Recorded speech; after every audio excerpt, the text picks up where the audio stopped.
O arco é este. Como veem, tem ainda um traçado gótico. E a história que está por detrás dele é uma história de ódio e maldição. Como sabem, o infante Dom Pedro Regente morreu na Batalha de Alfarrobeira e os inimigos não permitiram que lhe dessem sepultura cristã. Deixaram-no de borco a apodrecer na lama à espera de que os cães o comessem. 3 dias depois foram os pobres homens que o puseram numa escada de pedreiro e o levaram ali, assim, de qualquer maneira, para uma cova na igreja da Alverca. A filha do infante Dom Pedro era a jovem rainha Dona Isabel, casada com o jovem Dom Afonso V. E é então que ela trava a sua batalha. O pai tinha um túmulo destinado. Na batalha, na capela do fundador, vocês estão a ver, à volta dos fundadores da dinastia, um túmulo para cada infante. Lá está, aquele é o lugar destinado a Dom Pedro. E a filha dizia: pois se el rei lhe marcou o lugar, está ali, porque o não levam para lá. Mas foram precisos anos de luta. Ela recorreu a tudo, recorreu até ao Papa, aos príncipes estrangeiros, à piedade universal. E fez uma jura: se eu conseguir levar o meu pai para o túmulo ao qual ele tem direito, eu hei de fazer uma linda igreja, uma igreja a São João Evangelista. Isto liga-se, São João Evangelista era a ordem dos frades loios e o infante Dom Pedro tinha sido o grande protetor dos loios.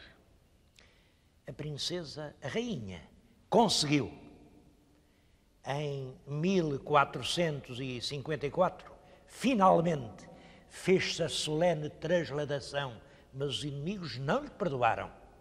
Meses depois, ela morreu subitamente. Os cronistas, claro, um diz, só Deus sabe a verdade, mas o assenheiro diz claramente, foi veneno que os inimigos lhe deram. Mas ela deixou pedido: se eu morrer, façam o tal mosteiro ao que eu prometi à memória do meu pai. O que têm diante de vós é exatamente a porta desse mosteiro. Foi feito pelo rei Dom Afonso V. Dom Afonso V tinha pouquíssimo dinheiro, andava sempre metido lá com as guerras, dava tudo a quem lhe pedia. Dava tanto que o filho, Dom João II, quando sucedeu no trono, disse: eu sou rei. Rei de quê? Eu sou rei das estradas e caminhos, porque o meu pai já deu tudo quanto havia para dar. Por isso, a igreja que o Dom Afonso V pôde fazer em cumprimento do voto da mulher era uma igreja relativamente pequena. Vocês por aqui fazem uma ideia. O pórtico estava ao meio, reparem, a poucos metros fica o cunhal, há só um cunhal hoje de pé. Isto era uma construção modesta, 100 anos depois estava tudo a ameaçar ruína.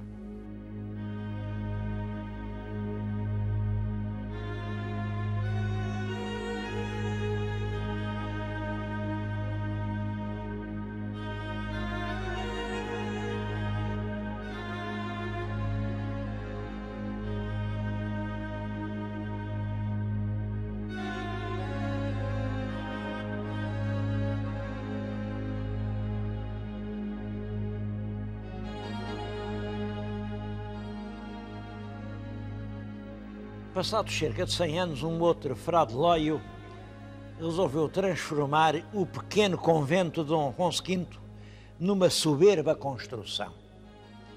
Meteu as mãos à obra e construiu um claustro magnífico, que ainda hoje é um dos mais nobres espaços de Lisboa.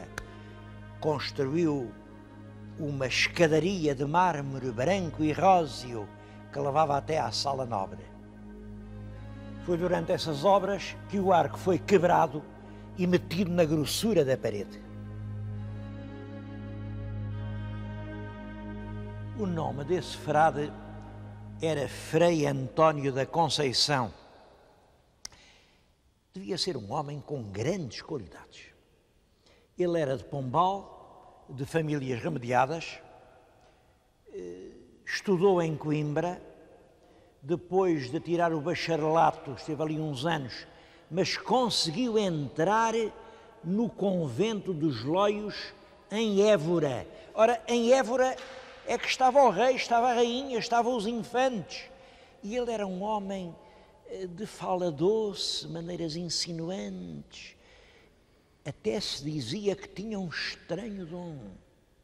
Era capaz de prever o futuro. Bom, não tardava nada, era ele quem confessava a rainha, quem aconselhava o rei. Era um homem que estava realmente no coração de todos. E é evidente, como calculam, isso dava-lhe um enorme poder. No verão do ano de 1578, o rei Dom Sebastião subiu toda esta escadaria e veio aqui pedir as bênçãos a Frei António, mas acho que o Frei António aí não lhe disse bem o futuro, porque se tivesse dito, o rei não tinha partido. A verdade é que ele era considerado um santo pela população de Lisboa. Dizia-se até que fez um milagre. Quando começou a construir isto tudo, ele só tinha de seu 700 réis. Bem, para vocês saberem o que é 700 réis, um soldado raso vencia por mês 800 réis de soldo. 700 réis não chegava a 2 cruzados. Pois bem, arranjou dinheiro para esta construção extraordinária. Ele não chegou a acabá-la. Se virem a fachada, é extremamente pobre, porque ele morreu em 1602, antes do convento estar pronto. Frei António morreu em cheiros de santidade. Havia verdadeiras peregrinações aqui a Chabregas. Depois a Igreja veio a beatificá-lo, mas já antes disso o povo lhe chamava o Beato António. Ainda hoje, este bairro de Chabregas se chama o Beato. É daí que vem, do Beato António.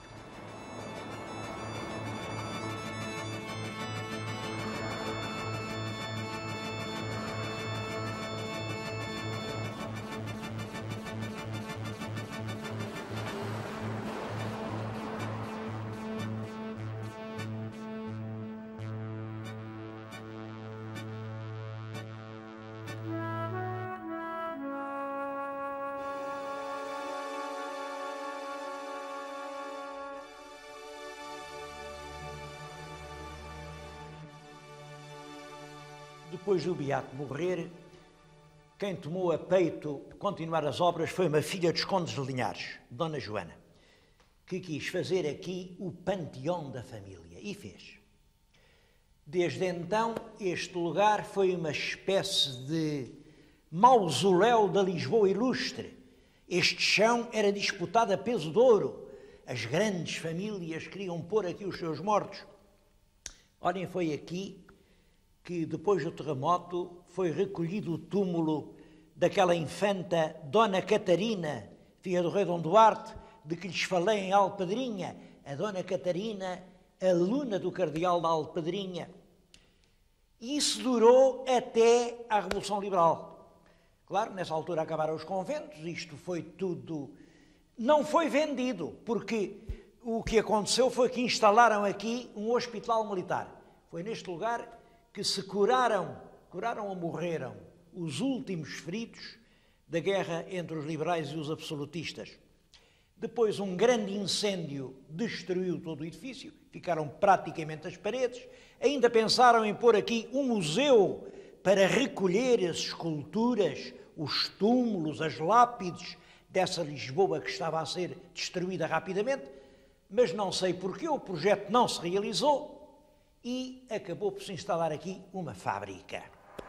Uma fábrica de um homem de grande visão, um homem que fez aqui uma fábrica modular, uma fábrica a vapor. Imaginem, quando em todo o país a farinha se moía com moinhos de vento ou rodas de azenhas, ele fazia a moagem a vapor e fez a principal moagem portuguesa, que aliás chegou até aos nossos dias. No centro da Capela Mor está hoje um forno apagado, mas a toda a volta as lápides do Panteão contam histórias impressionantes.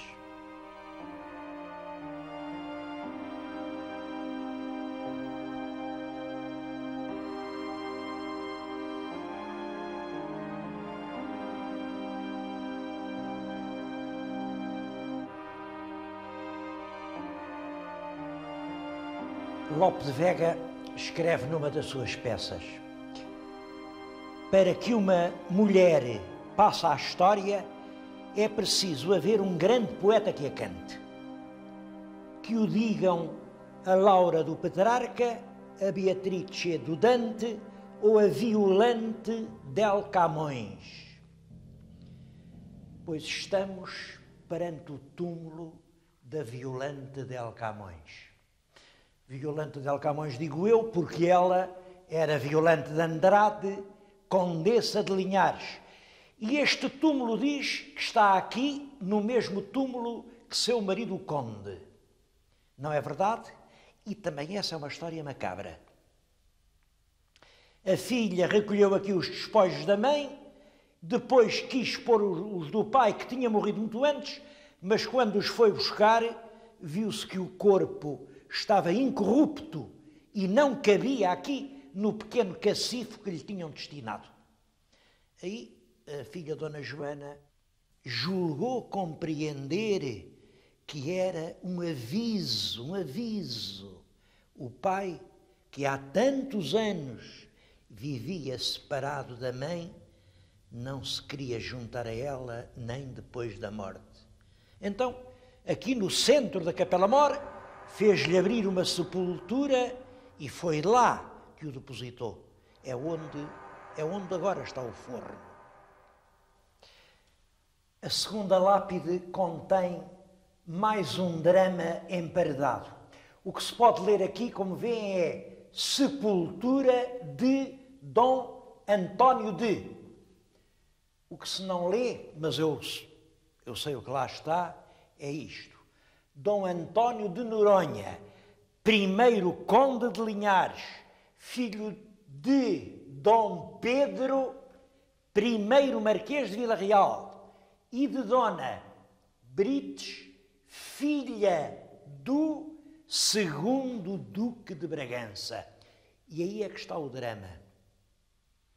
Este primeiro marquês de Vila Real, casado com a filha do segundo Duque de Bragança, serviu de juiz no julgamento iníquo que condenou à morte o terceiro Duque. O terceiro Duque, que, portanto, era irmão da Dona Brites, era cunhado dele. Foi por isso que ele, que era só conde, foi feito marquês por El Rei.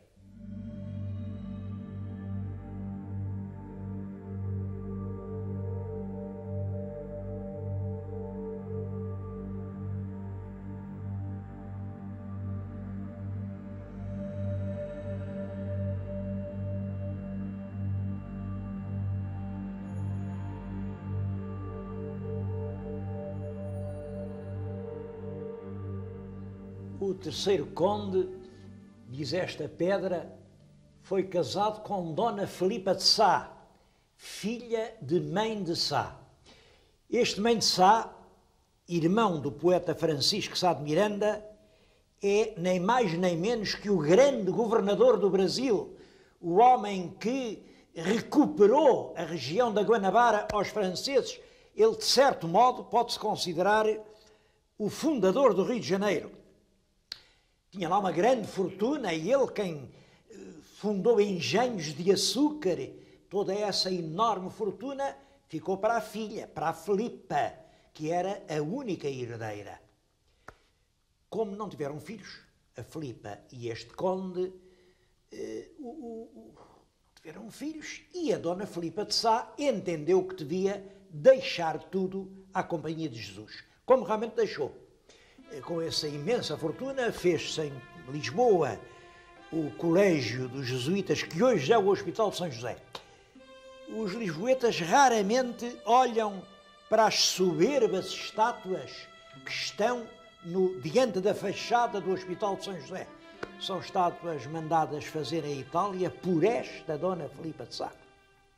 E é por isso que todos os documentos relativos à família dos Noronhas, aos condes de Linhares, a esta fortuna, tudo isso está hoje na Torre do Tombo, numa coleção chamada Armário dos Jesuítas. É uma coleção cheia de interesse para o nascimento do Brasil.